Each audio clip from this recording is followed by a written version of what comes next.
Welcome to Peaceful Buddhist Bedtime Tales, brought to you by Unik monk. There is nothing you need to accomplish, no goals to chase, no tasks to complete, just a sacred space of stillness and peace. Tonight's stories are ancient companions, gentle Buddhist and Zen teachings shared by firelight, whispered beneath ancient trees, spoken softly in the hush of early morning meditation halls. Now they have found their way to you, across centuries and oceans, carrying timeless wisdom.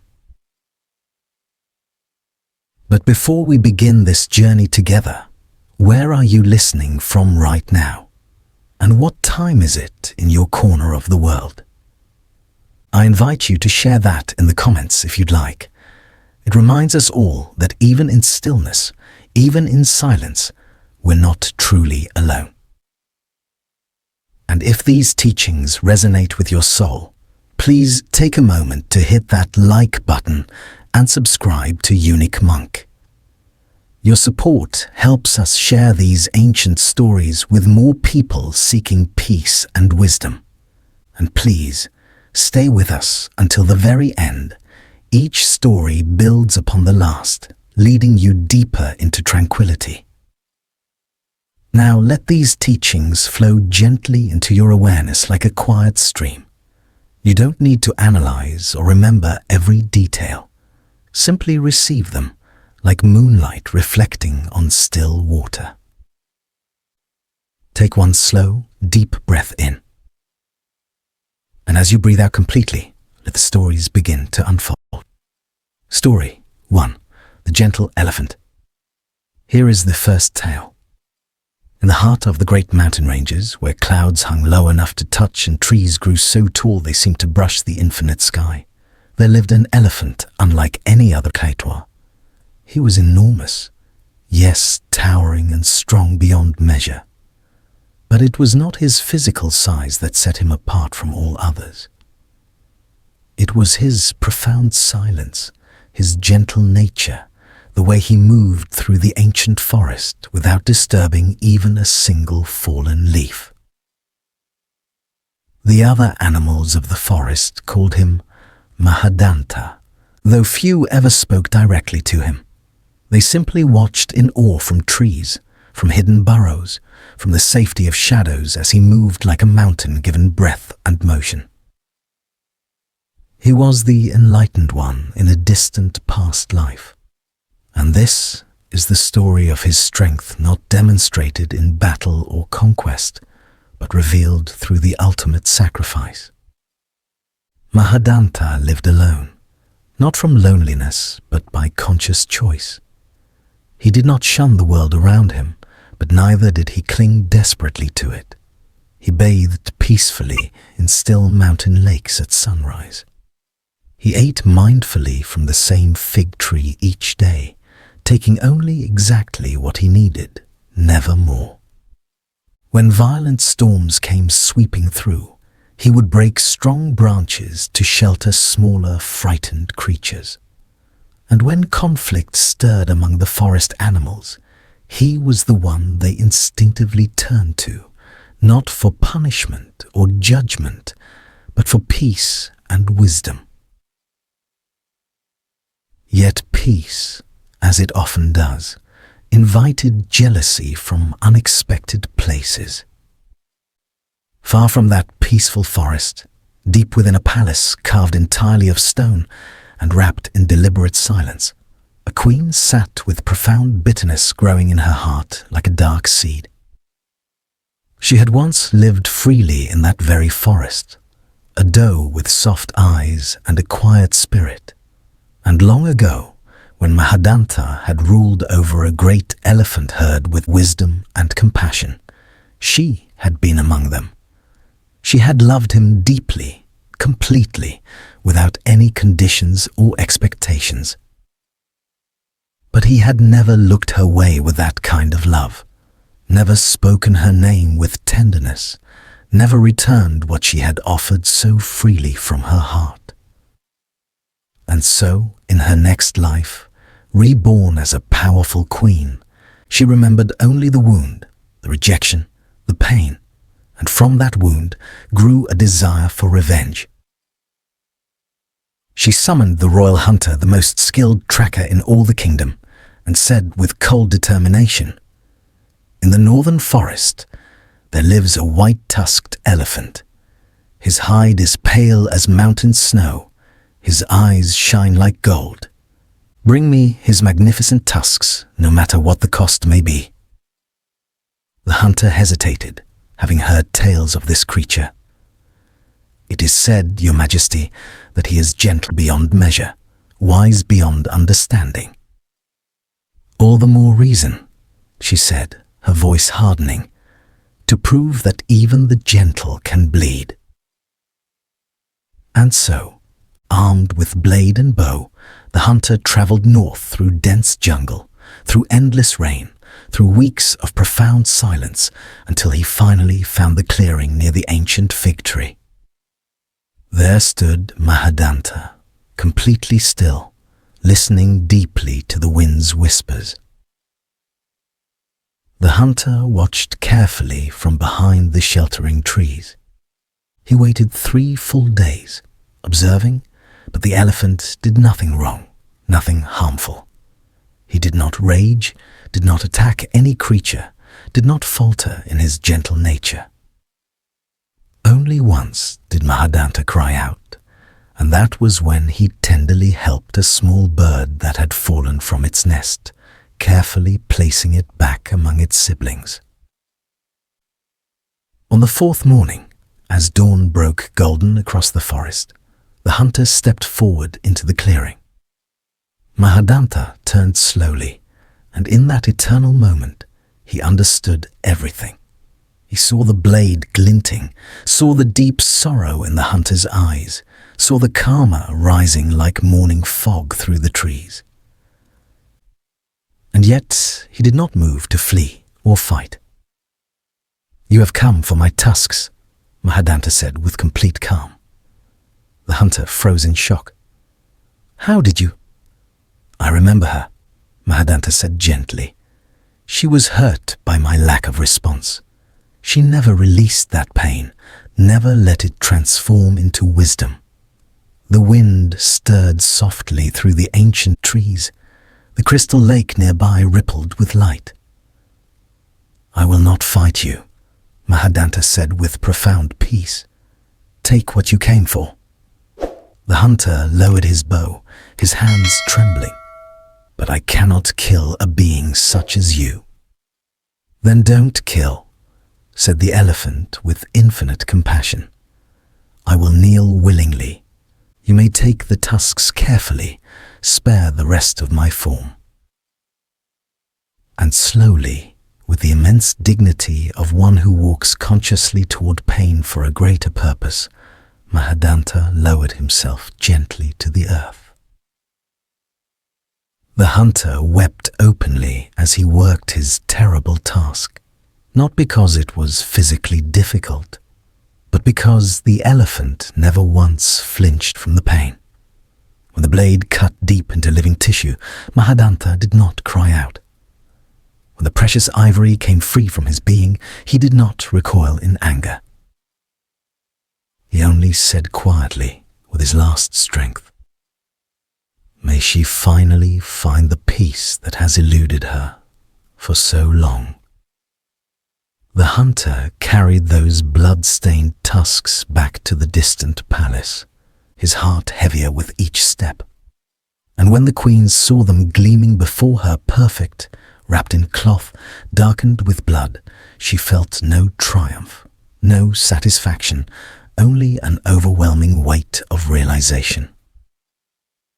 She touched them once with trembling fingers, and then her entire body began to shake uncontrollably.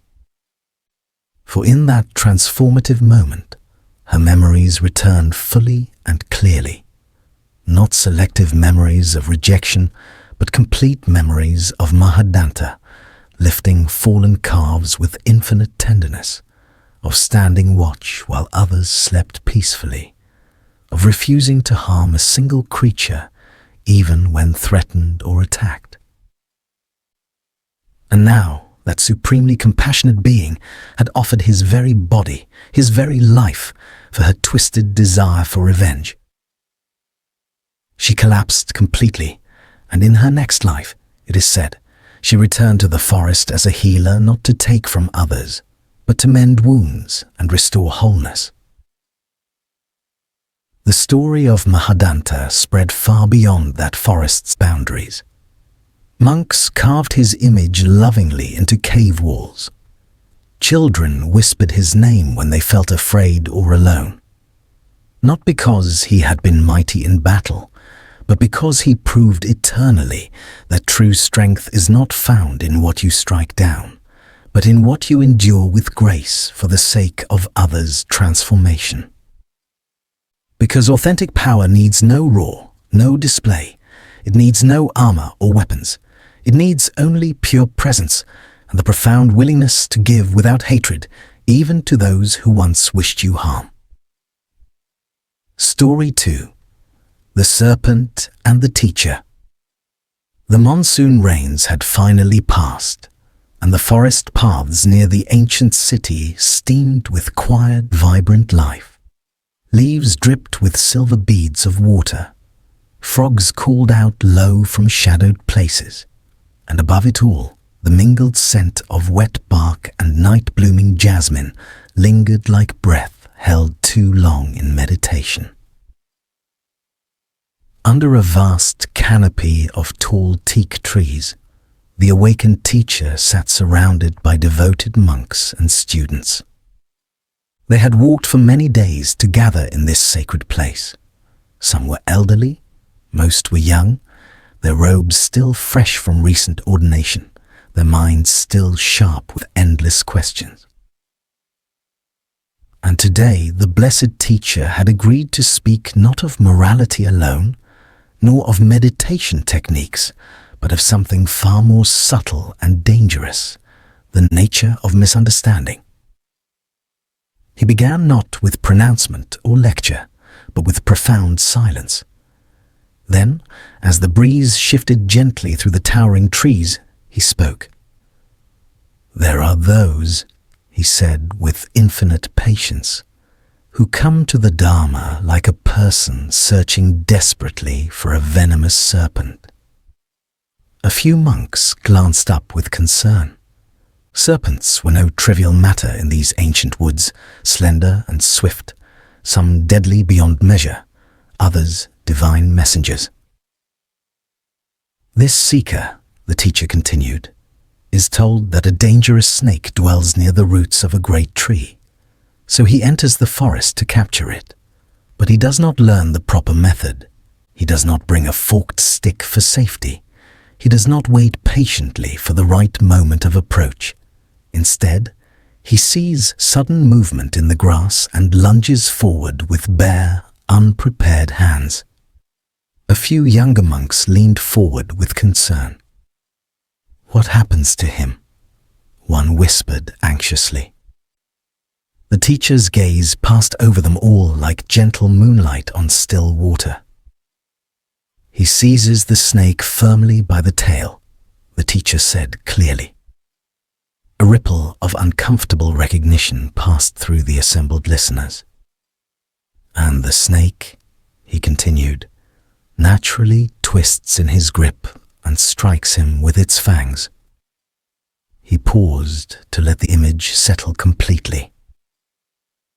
And so it is with those who grasp hold of the Dharma, wrongly seizing at the tail of teachings, not understanding the true nature of what they hold in their hands. And when the teaching seems to turn against them, bringing suffering instead of peace, they blame the Dharma itself, never seeing clearly that it was their own unskillful hand that created the pain. Profound silence fell again like a soft blanket. It was not a parable meant to soothe or comfort, but to stir and awaken. For many gathered in that circle had studied intensely, memorized entire discourses, debated with considerable pride. They recited verses in the marketplace to demonstrate knowledge, corrected others in the villages, and took deep satisfaction in knowing the teacher's words by heart. But the words themselves were not the serpent. The words were merely pointing to truth, and the teacher knew this distinction clearly.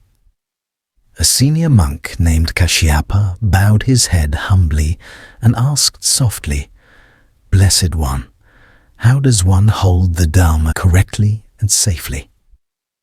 The teacher nodded with approval. "Imagine this clearly," he said. "A man needs to cross a wide, swift river. The current is powerful and dangerous. The far bank promises complete safety, and he finds no boat waiting, no bridge available. So he gathers branches carefully, collects grass and reeds, binds them tightly together with skill. He constructs a sturdy raft."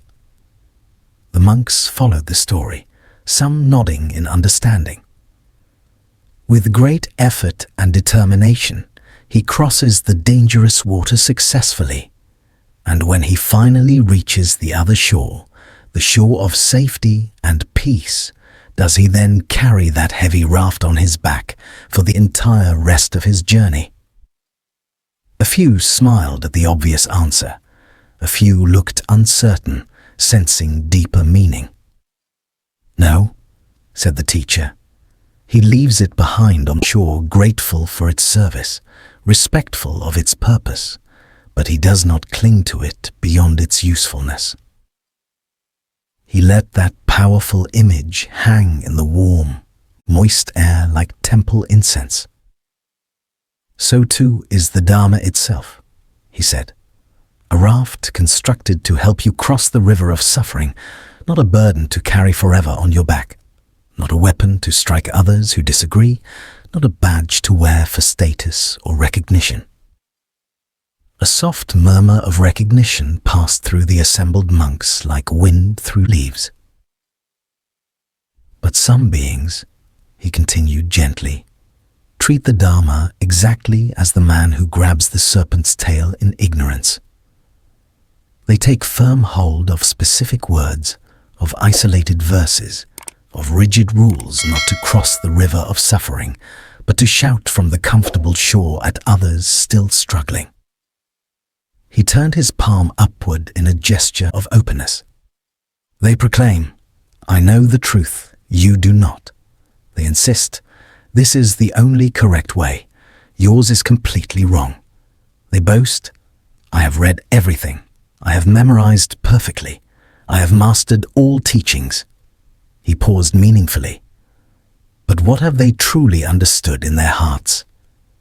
A gentle breeze stirred through the forest floor. A single leaf spiraled down slowly like a question with no need for answer. "Understanding," he said with crystal clarity, "is not mere repetition of words. Wisdom is not simple memorization of texts, and truth is not a trophy to be clutched tightly and displayed." He looked at each monk gathered there with equal compassion. "Do not seize the dangerous tale of teachings. Instead, learn carefully how the serpent moves through the world. Watch with patience. Remain still with awareness. Approach with proper care and respect. Grasp rightly not to own or possess, but to understand deeply." A young novice, no older than 16 summers, raised his hand timidly. "But Blessed One," he said with genuine confusion, "what if someone clings to the raft out of deep reverence, out of profound gratitude for the teaching?"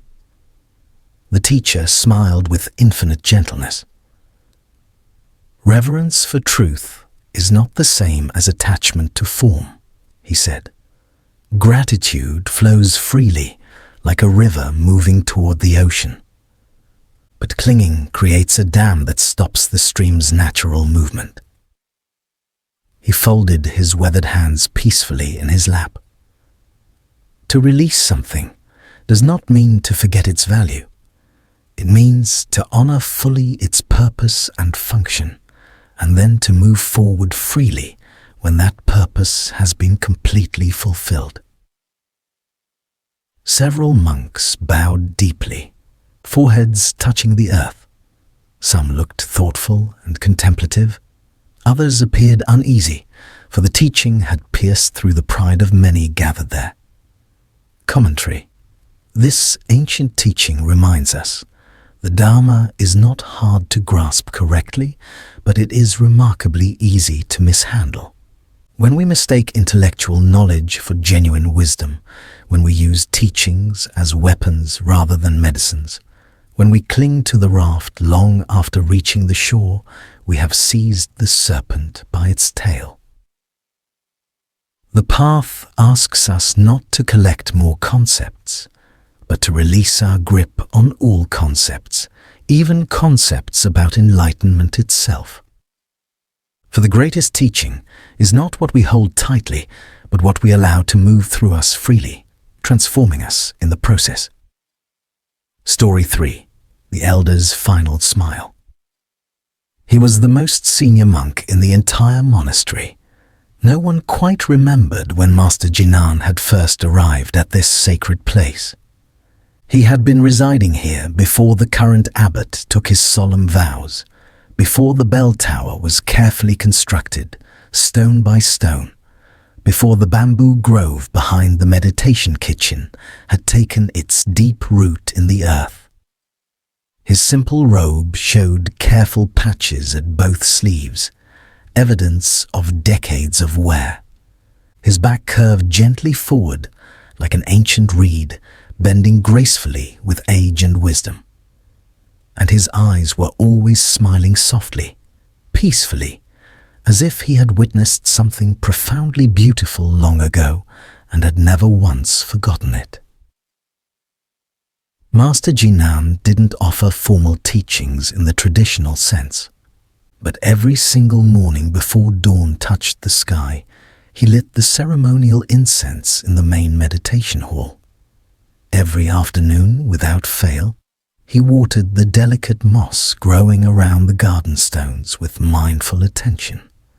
And each evening, as darkness approached, he swept the meditation hall floor in complete silence, the broom moving in perfect rhythm with his gentle breath. You could easily walk past Master Jinan and miss him entirely, unless you were truly paying attention with your whole being. Then you would feel something rare and precious, that quiet radiance, like sitting peacefully near a warm lamp on the coldest winter night.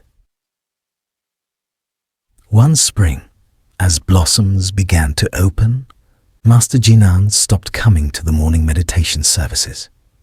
He didn't light the incense as he had for decades, didn't sweep the floors, didn't bow with the other monks at dawn. Instead, he remained peacefully in his small corner room beside the main hall, lying on his simple straw mat with hands folded gently over his chest. He was dying with complete awareness. The news spread quickly through the monastery, like ripples across still water. Monks whispered in the corridors with concern. Some felt deep fear of loss. Some mourned openly. Some tried to distract themselves with extra chores and duties. But one by one, they each made their way to his humble room to offer final respects, to ask for parting wisdom, to seek some last teaching from the beloved elder. But Master Jinan said almost nothing in response. He simply smiled, that same soft, peaceful smile that had graced his face for decades, unmoved by sorrow, completely unafraid of what was approaching. One young monk sat quietly at his bedside and finally asked with trembling voice, "Master Jinan, are you not afraid of what's coming?" Master Jinan opened his eyes slowly and looked at the young monk with infinite compassion. "Afraid of what?" he whispered softly. "Of leaving this world, Master." The elderly monk chuckled gently, a sound like wind passing through dry autumn leaves. "Leave? Where would I go?" He glanced peacefully around his humble room. There is truly nowhere to go beyond this present moment. Another concerned monk asked earnestly, "Master, what is your final instruction for all of us?" Master Jinan blinked slowly, deliberately, then raised one trembling hand and pointed carefully to the simple teacup resting beside his bed. The cup was half full of cold tea, but the afternoon sunlight touched it perfectly, glinting softly off the rim with golden light. He smiled once more, closed his eyes with complete peace, and that very evening he passed from this world as gently as a candle flame curling into formless smoke. No struggle, no dramatic farewell, just one long, deep exhale and complete stillness. The monks held a traditional memorial ceremony. They chanted sacred sutras with devotion. They carried his body wrapped carefully in white cloth to the forest grove for cremation. But what they remembered most vividly was not the ceremony itself. It was his smile, that final, peaceful smile. This is the story of death, without fear, the final bow of a life lived in complete, unwavering awareness. Commentary. In the modern Western world, we prepare for death with legal wills, hospital visits, and quiet, unspoken dread. We pretend death is far away in a distant future, or we avoid thinking about it entirely, pushing it to the edges of consciousness. But in the Zen tradition, death is not viewed as the enemy or the end. It is simply a mirror, the mirror that shows you with perfect clarity whether you were truly alive, truly awake, truly present during your time here. Master Jinan was not afraid because he had already practiced dying throughout his entire life. Every time he consciously released a grudge or resentment, every time he humbly stepped aside for someone younger or more energetic, every time he bowed in silence while releasing all self-importance and ego, he was practicing the sacred art of letting go. The teacup was his final, perfect teaching. So ordinary, so easily overlooked by those seeking something dramatic, yet it held the entire Dharma within its simple form. A cup is useful precisely because it is empty inside. It can hold liquid, receive offerings, and release what it contains. But if you cling desperately to the cup itself as an object, you completely miss the tea's purpose. If you fear the cup breaking one day, you never truly enjoy what it holds in this moment. Master Jinan was ready to depart peacefully because he had drunk deeply and fully of life itself. He had tasted the tea with complete presence, and he didn't cling frantically to the cup when its purpose was fulfilled. There's a profound Zen saying, "Let death come like a welcome guest approaching your door." That doesn't mean we rush toward death or wish for it prematurely. It means we don't turn our backs on the reality of impermanence. We live with death as a quiet companion who reminds us constantly not to waste our precious time, not to postpone what matters most. Master Jinan's modest room is empty now, but the delicate moss he watered faithfully still thrives in the garden. The worn broom still leans against the wall, exactly where he left it. The simple teacup still rests on the low table, cleaned and dried with care.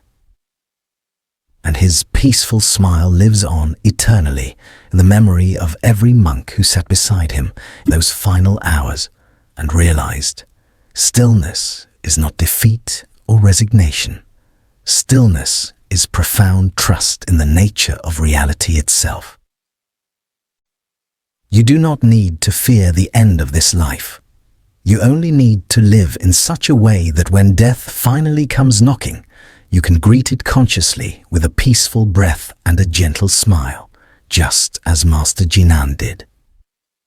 Story 4. The House of Visitors. A dwelling stood at the very edge of a quiet village.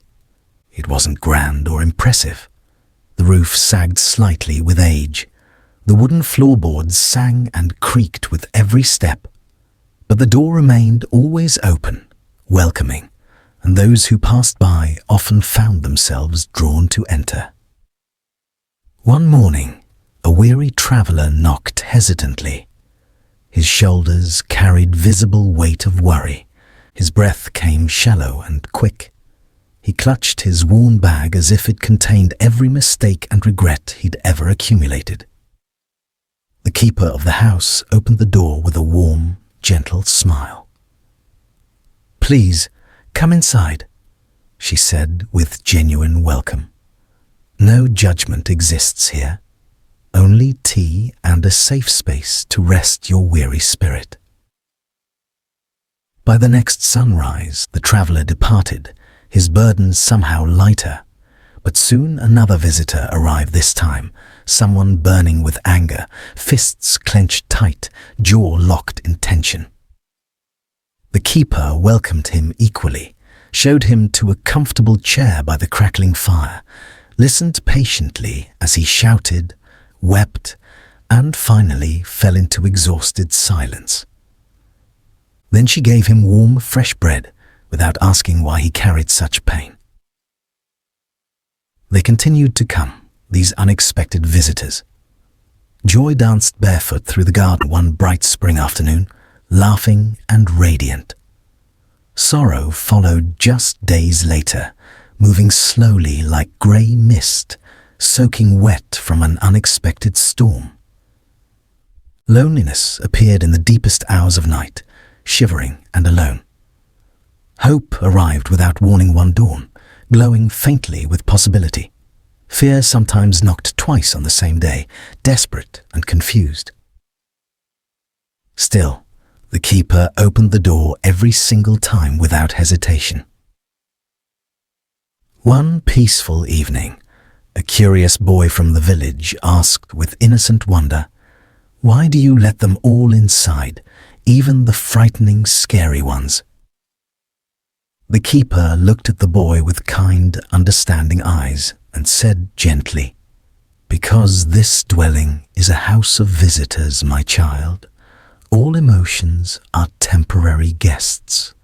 They arrive when they need to. They stay for exactly as long as necessary. They depart when their time comes. None of them are who I truly am." This profound story comes from ancient mystical poetry, beloved also in Buddhist circles worldwide. It teaches what meditation practice often reveals. You are not your emotions themselves. You are the one who observes them arising, who creates spacious awareness for them, who allows them to pass through like weather patterns across the sky. Anger is not wrong or evil. It is simply a visitor, sometimes loud, sometimes dangerous, but it comes bearing important messages. And if you slam the door firmly in its face out of fear, it will break in through the window, causing even more damage. Sadness is not weakness. It too is merely a visitor. It may rearrange your inner furniture for a while. It may lie heavily on your couch for days. But eventually, it moves on naturally, especially if you sit beside it with acceptance instead of pretending it doesn't exist. Joy, as well, is a visitor. And though it's deeply tempting to cling to joy and beg it desperately to stay forever, even joy must eventually leave. That's perfectly okay. You can welcome it again tomorrow when it returns.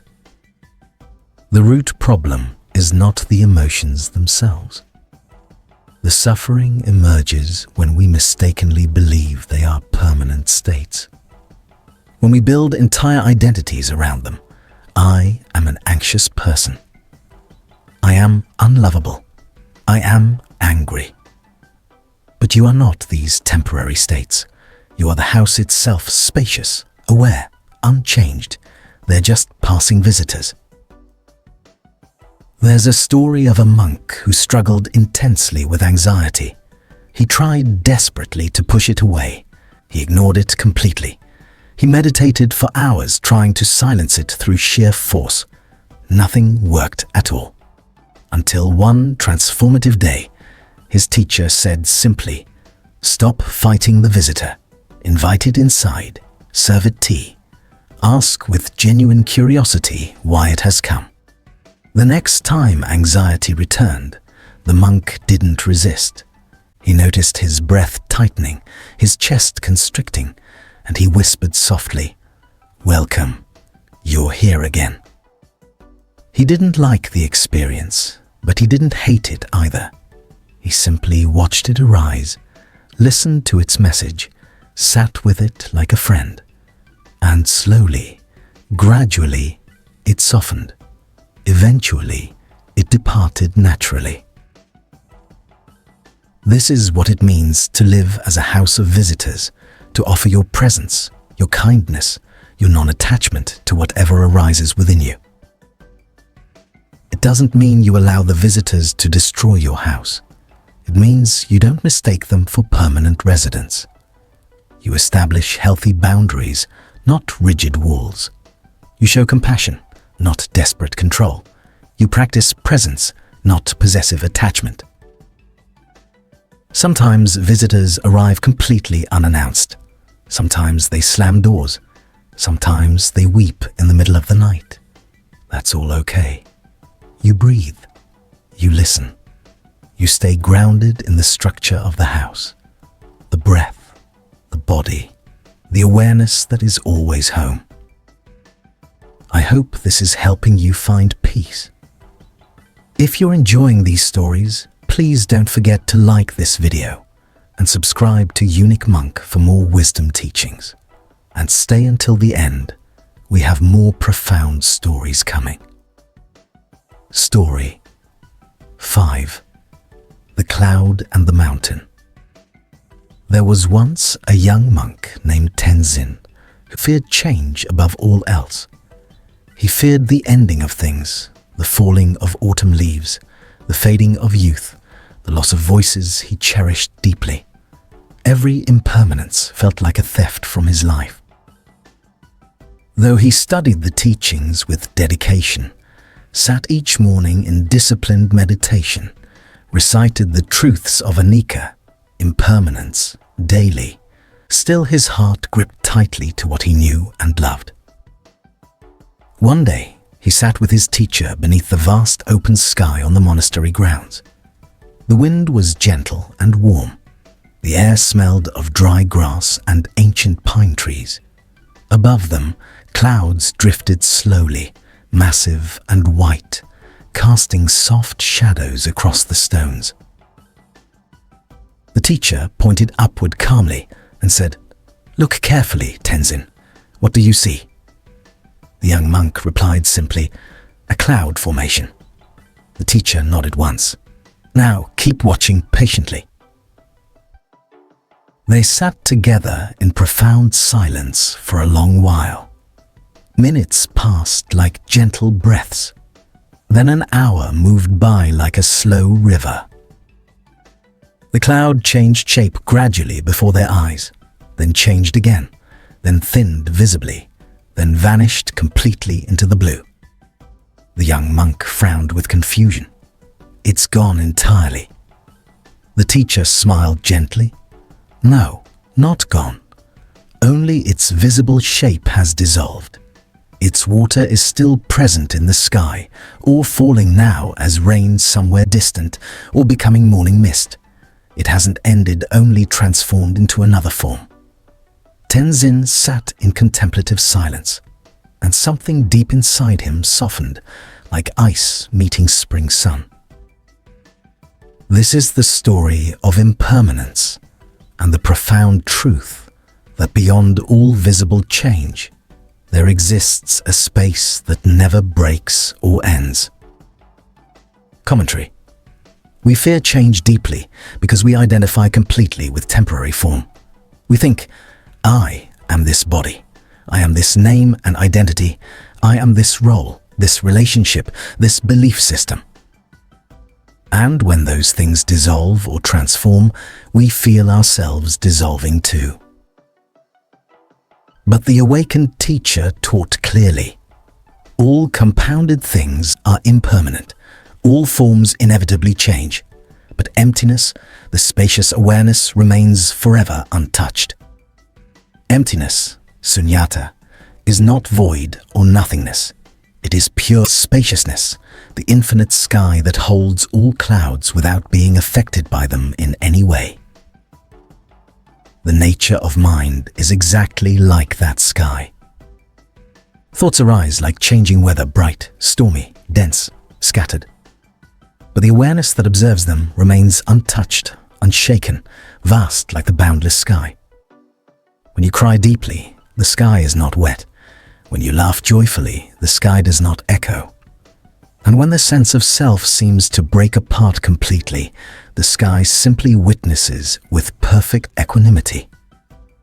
Young Tenzin began to observe existence differently after that day. When a flower wilted in the monastery garden, he did not mourn its death as a tragic ending. He saw its petals returning to soil, enriching new life, its stem feeding the ants, its color fading into memory while its essence rippled onward into the ecosystem. He came to understand profoundly that nothing truly ends in the way we imagine. The cloud becomes rain, the rain becomes a river, the river becomes mist, the mist becomes cloud again, an eternal cycle. So too with us, with all beings. What we call a self is a cloud shifting, dancing, dissolving, but never disappearing. Behind it all, the sky waits not as a place, but as awareness, open, unchanging, whole. This is why the Buddha smiled gently when asked, "What happens after death?" He did not rush to answer because the question clings to form, and the truth cannot be grasped like a stone. It can only be realized, like seeing the sky clearly for the first time after years of watching only clouds. Tenzin later wrote in his journal, "My thoughts are not me. My name is not me. I am the spacious awareness between all that comes and goes." This understanding doesn't mean life has no meaning. On the contrary, its beauty lies in its movement, its change. Because clouds are only beautiful precisely because they change and transform. And love is precious because it cannot be frozen in time. So when you feel yourself clinging desperately to a moment, to a face, to a version of yourself long gone, pause, look up at the sky, and remember, you are the sky. Everything else is passing weather. Story 6. The Angry Monk's Bowl. In a mountainside monastery carved from stone and silence, there lived a monk known throughout the region for his rage. He was not a novice, not undisciplined, not intentionally cruel. But when the fire of anger came, it came fast and hot like wind through dry leaves, like lightning on still water. His name was Ryokan. Years before, he had left behind a life of status and noise. A wealthy merchant's son, he had walked away from gold, from servants, from praise. He shaved his head, took the robe, entered the path, and tried with all his might to be still, to be peaceful. But stillness did not come easily, not for him. While other monks sat like stones in meditation, Ryokan's thoughts raced endlessly. While others bowed gently in morning light, his mind bristled at small slights, careless words, slow movements. He clenched his teeth, gripped his mala beads too tightly, snapped at those who asked too many questions. And always afterward, he regretted it deeply. One morning, a young monk accidentally spilled tea on Ryokan's meditation robe. Ryokan stood suddenly, his voice rising like thunder in the sacred hall. "You call this mindfulness?" he shouted. The novice bowed deeply, trembling with fear, but the damage had been done. Silence followed, heavy and sharp like a blade. That evening, the abbot summoned Ryokan to his chambers. The old master did not scold, did not instruct with words. He simply handed Ryokan a small, empty bowl. "Hold this," the abbot said simply, "and walk to the old pine tree at the edge of the cliff. Sit there beneath its branches until the bowl is full." Ryokan blinked in confusion. "But master, the bowl is empty." The abbot nodded calmly. "Fill it with stillness." So Ryokan went as instructed. The ancient pine tree stood crooked against the sky, its needles sharp as whispers, its trunk weathered by countless seasons.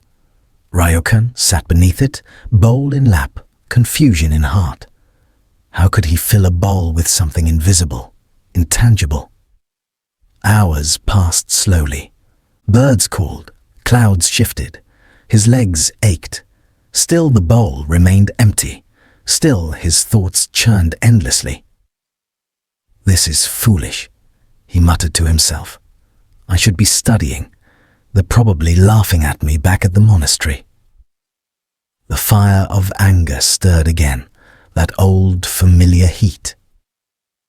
He stood up, ready to leave in frustration, but paused. And for the first time in years, he really looked at the bowl, at the tree, at the sky opening quietly beyond the cliffs.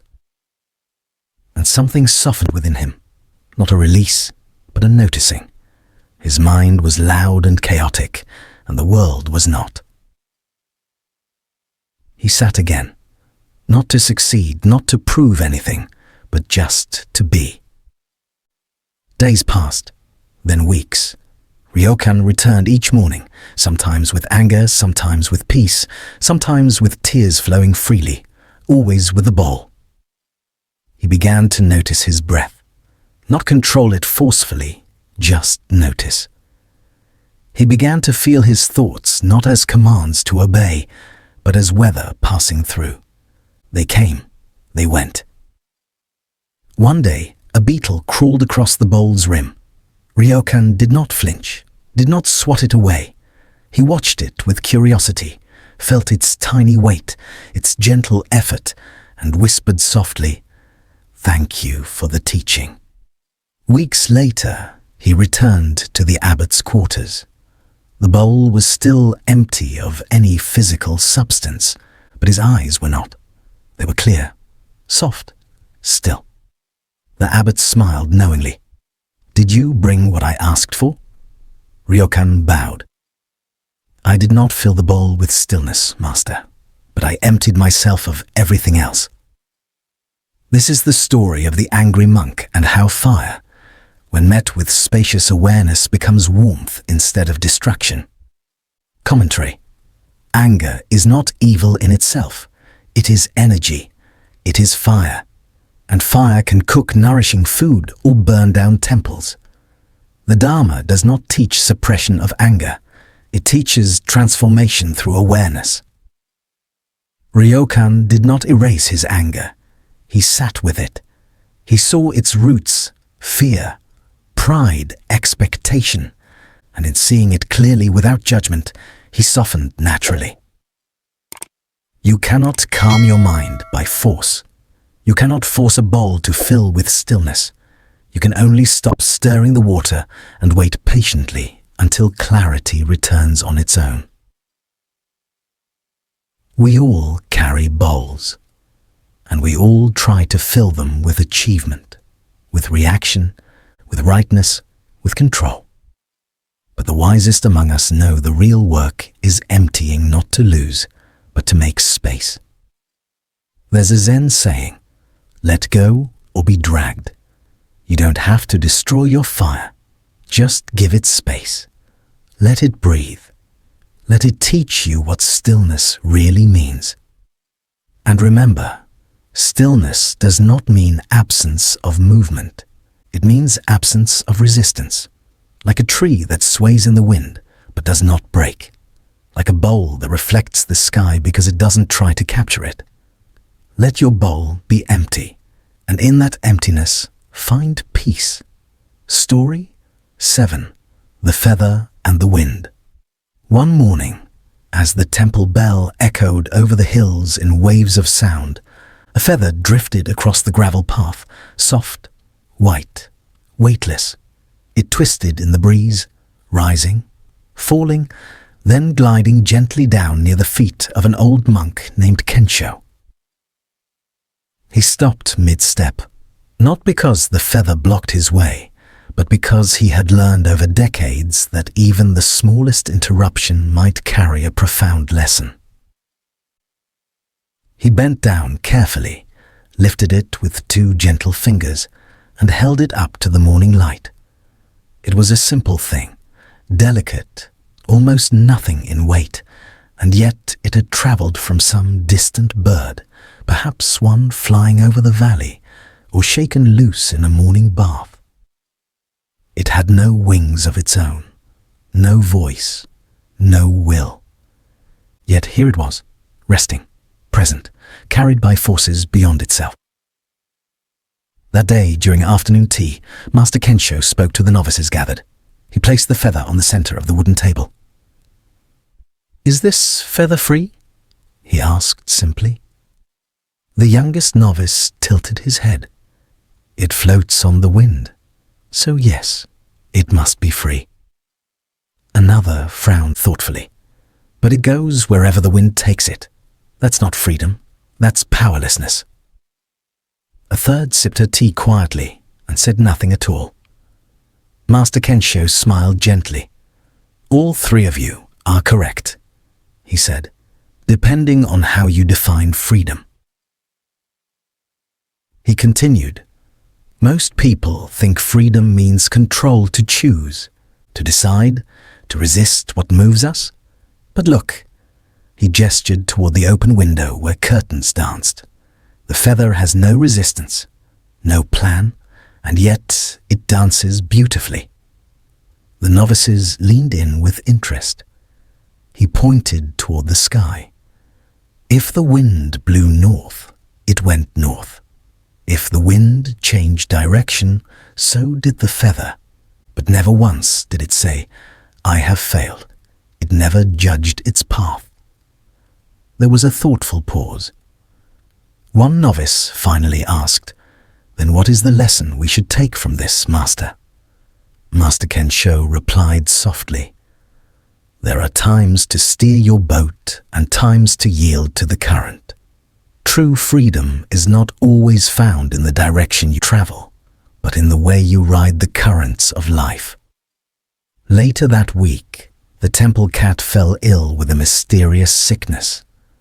The novices worried frantically. One cried openly, another tried desperately to feed it broth. But Master Kensho simply sat beside the suffering creature.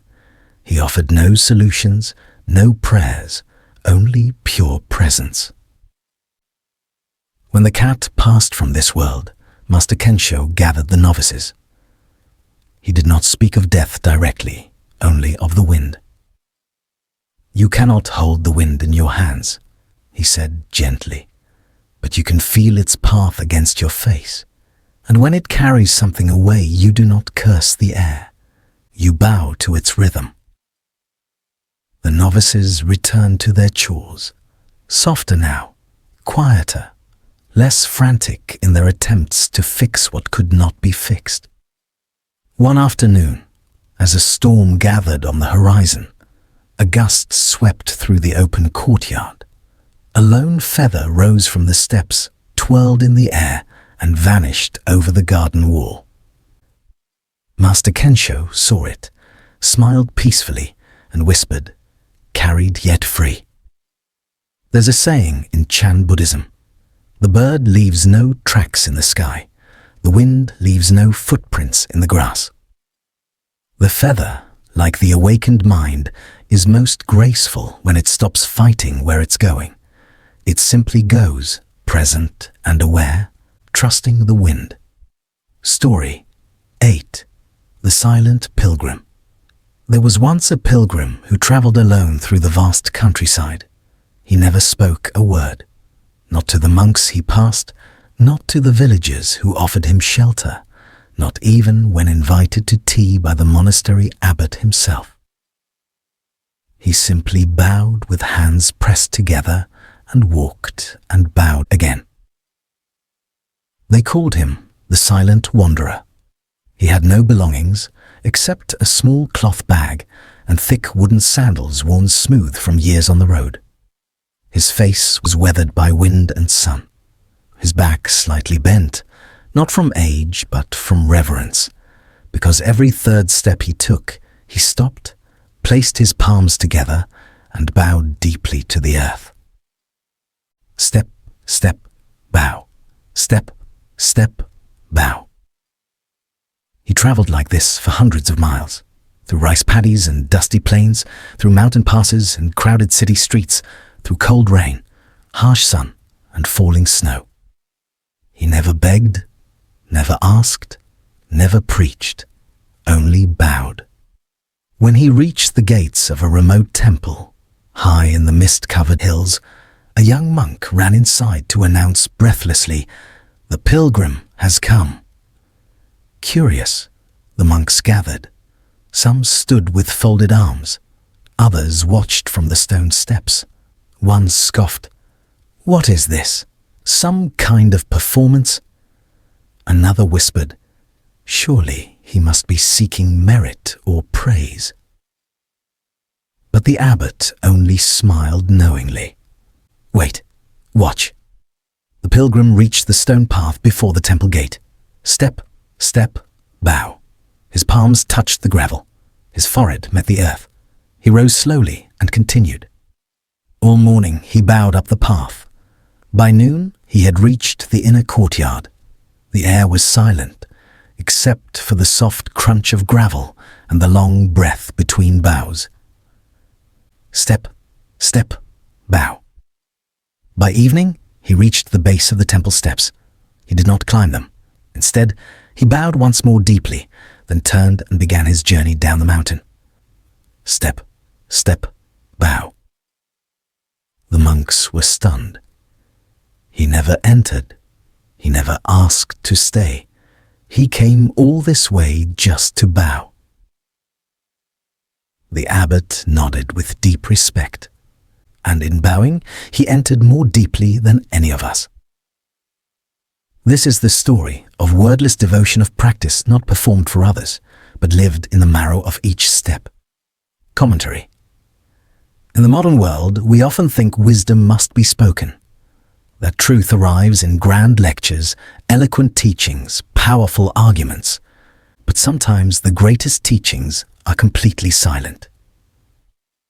The silent wanderer did not explain his path. He became it.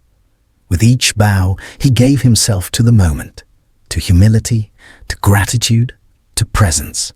He bowed not to worship the earth, but to remember he belonged to it. In Buddhism, we bow not out of subservience. We bow to let go of the self, to surrender ego, to honor the interconnected being of all things. The sky does not rise without the sun. The tree does not grow without the soil. You do not breathe without the generosity of everything around you.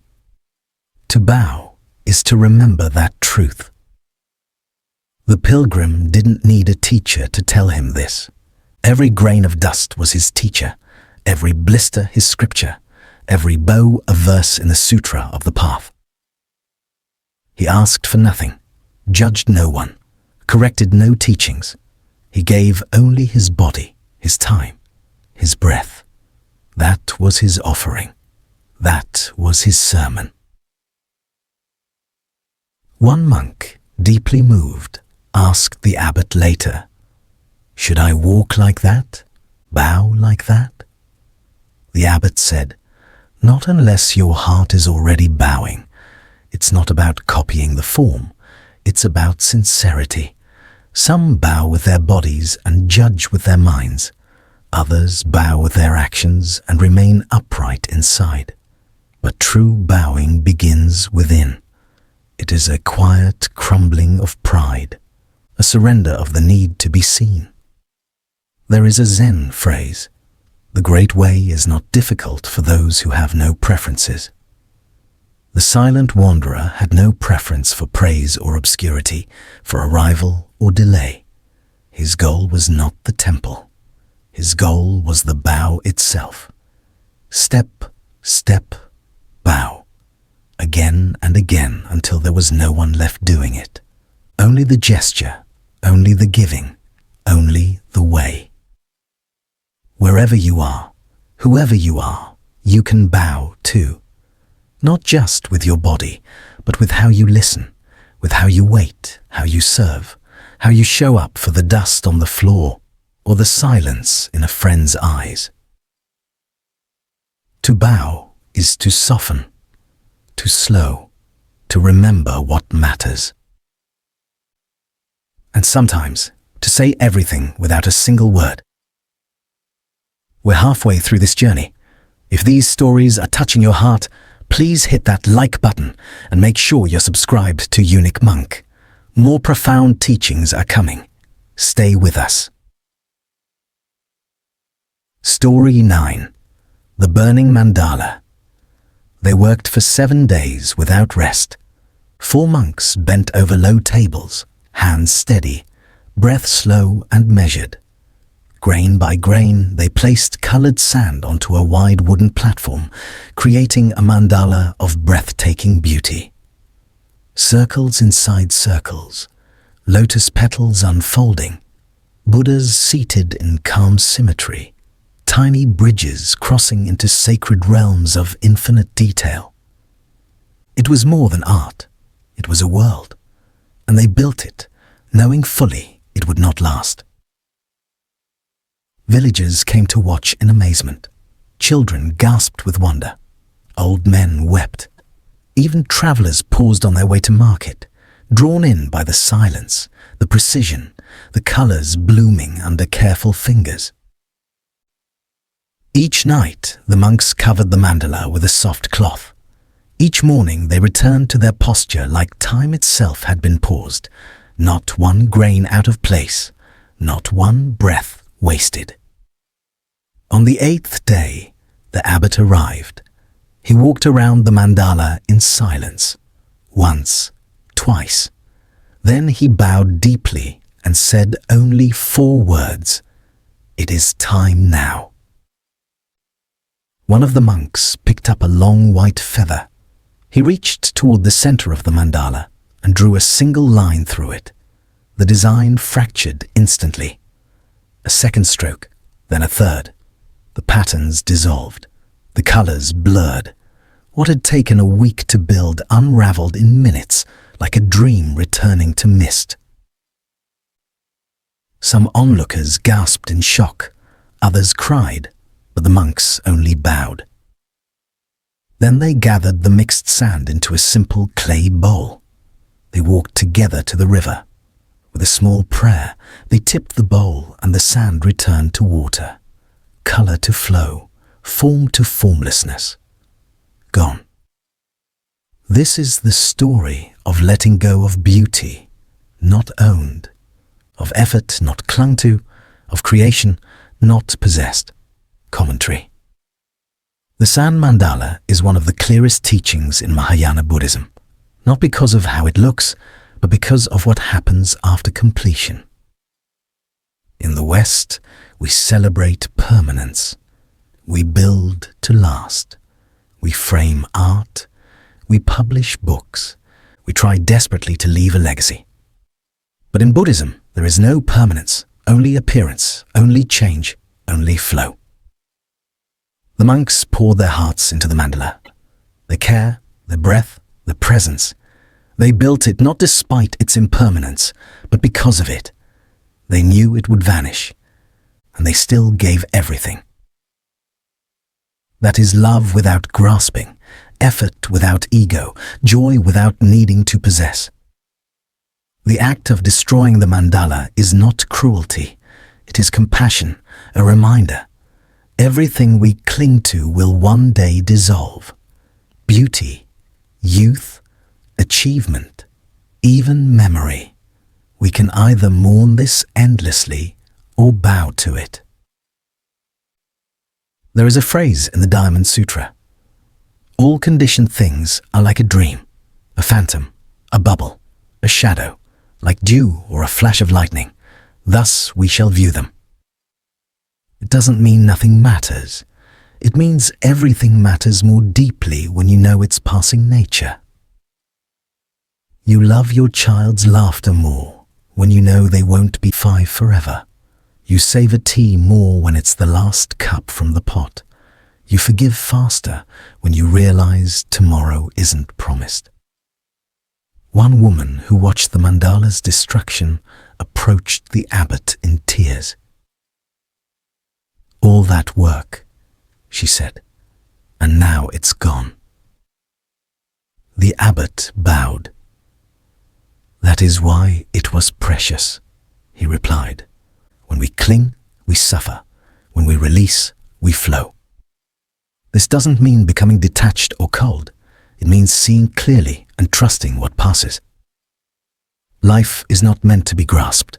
It is meant to be given again and again like sand to a current. So build your mandalas, love your people, paint your days with color, but don't try to trap the moment. Let it come, let it shine, and when it's time, let it go. And perhaps, like the monks at the river, smile while you do. Story 10. The Jewel in the Robe. There was once a man who lived in great poverty. His shoes were worn through, his coat threadbare, his belly often empty, and his hands always calloused from hard labor. But he had a friend, kind and wealthy, who loved him deeply despite his circumstances. One day, this friend came to visit. They shared a simple meal, laughed like children, and drank together until the poor man fell asleep in contentment. Before leaving, the friend saw how difficult the man's life had become. So he quietly took a jewel, a priceless, radiant stone, and carefully stitched it inside the lining of the man's robe. He said nothing. He simply left the precious gift where it could not be lost. Years passed. The poor man wandered from place to place, worked exhausting jobs, begged when necessary, slept beneath bridges, and woke in alleyways. He remained convinced he had nothing of value, never knowing that a fortune was sewn into his own clothing all along. He suffered deeply, all while wealth brushed constantly against his ribs, all while forgetting completely what he already carried. Then one day, by chance, the two friends met again. And when the rich man saw the terrible state of his companion, he cried out, "Why have you lived this way? Don't you remember? I gave you everything. The jewel has been with you this whole time." The poor man froze in shock. His hands trembled as he turned the robe inside out. And there, nestled in the seam, untouched and waiting, was the jewel. This is a parable from the Lotus Sutra, and it is not about material wealth. It is about Buddha nature. It is about the truth we already carry but forget. The man represents all of us, wandering, doubting, working endlessly to find meaning, purpose, belonging, thinking we must earn it, thinking we must seek it externally, never realizing we were born with the jewel. We never lacked it. We only forgot to look within. Buddha nature is not something to gain. It is not granted to the worthy. It is already here, in the one who chants, in the one who steals, in the one who weeps in shame, in the one who laughs too loudly in the back of the meditation hall. The jewel shines equally. It does not discriminate. In Mahayana Buddhism, This parable teaches Tathagatagarbha, the womb of Buddhahood. It means that all beings, no matter how lost, carry the seed of awakening, not as potential, but as reality already whole, already luminous, already stitched into the lining of our very being. The problem is not that we are broken. The problem is that we believe we are broken. And so we search outside in teachers, in techniques, in titles, in temporary comforts, all while the jewel sits quietly inside, waiting patiently. Commentary. The jewel is not hard to find, but it is easy to overlook because it does not shout. It does not sparkle in the usual light. It sits in the quietest part of you and waits for you to be still enough to feel it. You may not believe this yet. That's okay. Belief is not required. Only curiosity. Only the courage to look inside the robe and ask, what if I am already whole? When you see others through this lens, something shifts. The one who hurt you still hurt you. But now they are more than that. You don't forgive because they deserve it. You forgive because you see clearly, because you do not want your own light dimmed by hatred, because you too want to be free. To believe in Buddha nature is not to be naive. It is to have the deepest possible faith in what cannot be destroyed even by trauma, even by war, even by your own worst mistake. It is the faith that says, there is gold under the clay, even if I've forgotten it, even if no one else sees it, even if I don't yet know how to reach it. You have the jewel, so now stop asking how to earn it. Start asking how to honor it. Live from it, speak from it. Let it shape your steps, and when others forget their own jewels, remind them gently, just like the friend did. Story 11. The door that was never locked. There was once a monastery nestled in the cliffs above a wide, mist-covered valley. Travelers came from all over the land, seeking wisdom from the elder teacher who lived at its heart. But no one ever entered without first passing through the gate of questions. It was a tall wooden door, weathered by time, bound in iron, and it never seemed to open no matter how many times pilgrims knocked. Instead, beside the gate stood a young monk with a calm face and a single instruction. If you wish to pass, you must answer. What keeps you from entering? Some said, my sins and mistakes. Others said, I'm not ready yet. One said, I'm too angry inside. Another said, I'm still seeking the answer. To each answer, the monk bowed and said simply, return when you are not. And so the pilgrims would leave, some frustrated, some weeping, some silent with confusion. One day, a weathered traveler approached. She was older than most. Her robes were plain, her eyes clear and calm. She stood before the gate and read the words carved above. Liberation is here. Then she looked at the gate carefully and realized there was no lock, no bolt, no bar, just a simple handle. She turned it. The door opened easily, and she walked through.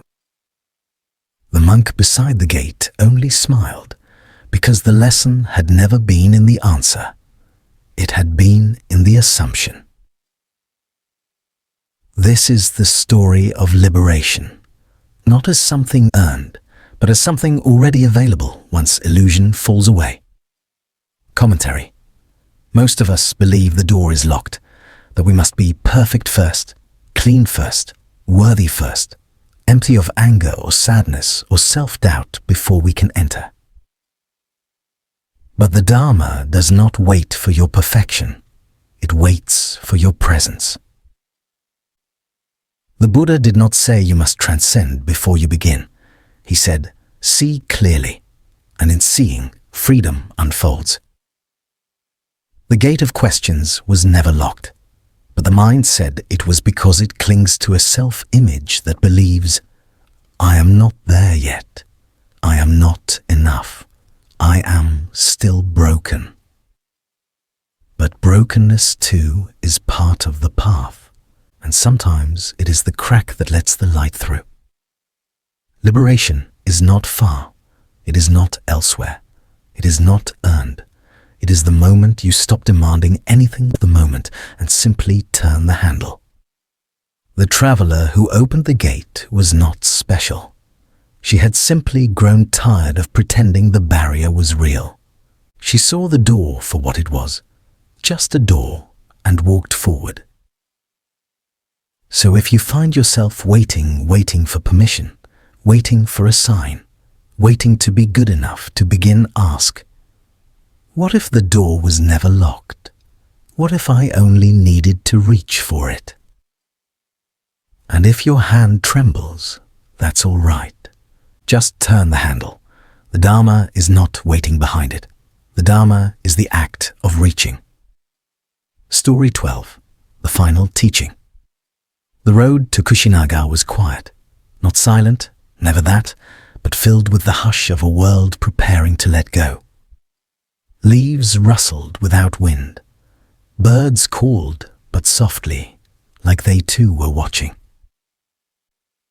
The monks walked in silence, their robes brushing against dry earth, and at the front, supported by Ananda's steady hand, walked the teacher. His body was frail, the form that had once walked hundreds of miles barefoot, that had sat unshaken through storms, through temptation, through hunger, now trembled with every step. His ribs showed like lines drawn in dust. His shoulders drooped like branches in drought. But his eyes were clear, bright, as steady as the day he left the palace gates. They reached a grove of sal trees on the outskirts of the small village. The teacher paused. Here, he said softly, let us rest here. This is a good place. The sal trees stood in silent formation, tall, pale, and blooming out of season, their white blossoms drifting like snow. Ananda laid down a folded robe beneath his teacher's head. The others formed a soft ring around them, holding the space open, sacred, and still. The teacher reclined on his right side in the lion's posture, facing west. His breathing was shallow but steady. The light of the setting sun turned the dust golden.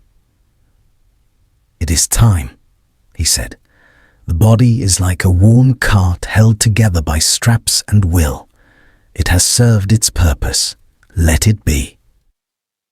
Ananda knelt beside him, eyes already full of tears.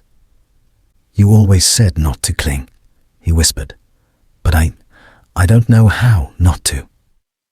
The teacher turned his gaze to his beloved attendant. You have served with a heart free of self, Ananda, for 25 years, never once wavering. You have been my shadow in daylight, my shelter in storm. You are not losing me. You are gaining the path. Ananda bowed his forehead to the earth. But the world will feel so empty without your footsteps. The teacher smiled gently. Then fill it with your own. The sun dipped low. The monks gathered beneath the sal trees, their hearts heavy. Some sat in deep meditation. Others simply watched their teacher, afraid to blink. The blossoms continued to fall gently, like the breath of the world slowing down. The teacher opened his eyes once more. Perhaps some of you think the teacher is gone. We have no one to guide us now. But that is not so. His voice was calm, though each word required effort. You must be your own lamps. Be a refuge unto yourselves. Take the Dharma as your island. Do not look outside for shelter. A long silence followed. Then he added with clarity that cut through every grief. All compounded things are subject to decay. Strive with diligence. He closed his eyes and entered deep absorption, one state after another, like ripples fading across a pond. First through the jhanas, then through the formless states, boundless space, boundless consciousness, neither perception nor non-perception, and then beyond. His breath slowed, then faded, then stopped. But the silence that followed was not empty. It was whole. The sal blossoms fell across his body. One landed gently on his brow. Ananda did not cry at first. No one did. The stillness was too vast. It reached into them. It opened a space that no sorrow could fill. A hush settled over the grove, deeper than sleep, deeper than night. Even the birds fell quiet. Even the wind held back. And then, as if cued by the moment, the sal trees swayed not with breeze, but with knowing, with reverence. The Blessed One had passed into parinirvana, closing. And so, dear friends, that is how the journey unfolds. Not with drama, not with spectacle, but with peace, wrapped in stillness under trees that bloomed out of season. The teacher left us not with rules to follow, but with a path to walk. Not with himself as the answer, but with ourselves as the question. All compounded things, including these stories, including these words, including even this moment, are impermanent. They arise, they serve their purpose, they dissolve.